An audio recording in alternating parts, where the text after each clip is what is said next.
Bulan Ramadan, kalau boleh, kita tak nak waktu kita dihabis dengan perkara yang sia-sia. Tetapi dalam pada masa yang sama, kita tak sanggup seharian dan sepanjang malam untuk solat dan tilawah terus. Jadi bagaimana caranya kita tetap dapat pahala yang besar tapi kita tak perlu nak bersusah payah dan penat. Orang-orang yang soleh sebelum kita, mereka menganggap ibadah itu adalah rehat bagi mereka. Jadi tak heran kalau kita dengar cerita Imam Malik, Imam Syafi'i, Imam Hambali, Hanafi ataupun golongan para tabi'in, sepanjang malam mereka solat dan tilawah kerana mereka sedang berehat. Berbeza dengan rehat kita. Rehat kita santai, makan, melepak, main game. Itu biasalah, termasuk yang bercakap ni. Kerana kita tak sanggup dan tak mampu untuk beribadah seperti mereka. Jadi bagaimanakah cara ibadah yang ringan tapi pahalanya besar di sisi Allah? Caranya mudah, senang sangat. Ada banyak hadis Nabi yang ibadahnya ringan tapi nilai pahalanya besar di sisi Allah.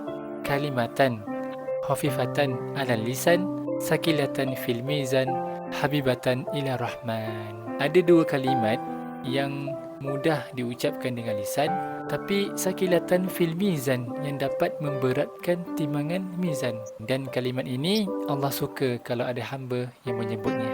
Apa kalimat itu? Subhanallah wa bihamdi, subhanallahil azim.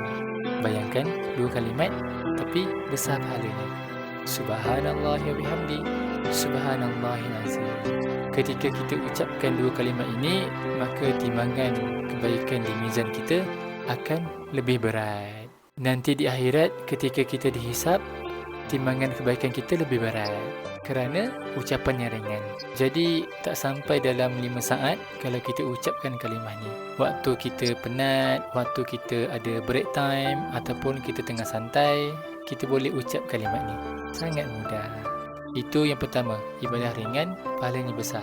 Yang kedua adalah kita repost ataupun kita share pada orang lain.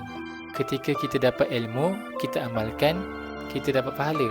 Tapi bila kita ajak orang lain pun buat kebaikan yang sama, kita akan dapat berganda-ganda lagi pahala. Orang yang kita ajak, dia dapat ilmu baru, diamalkan, kita akan dapat pahala yang sama seperti yang diamalkan. Apalagi kalau diajak orang lain, dia dapat ilmu, diamalkan, dia ajak, dia share. Ilmu, amal, share. Ilmu, amal, share. Itu pahalanya sangat dahsyat hanya kerana kita share satu ilmu kepada orang lain. Jadi dua perkara ini ibadah yang ringan tapi pahalanya besar. Pertama, subhanallah wa bihamdi, subhanallahil azim. Ketika kita ucap kalimat ni, kita dapat 3 kebaikan. Yang pertama, kita santai, kita melepak tapi kita dah ibadah.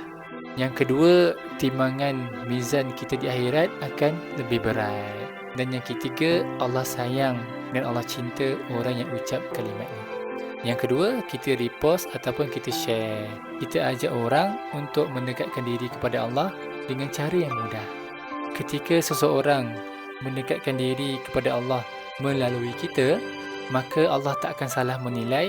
Allah pasti akan memberi semua pahala kebaikan mereka untuk orang yang pertama kali mengajaknya.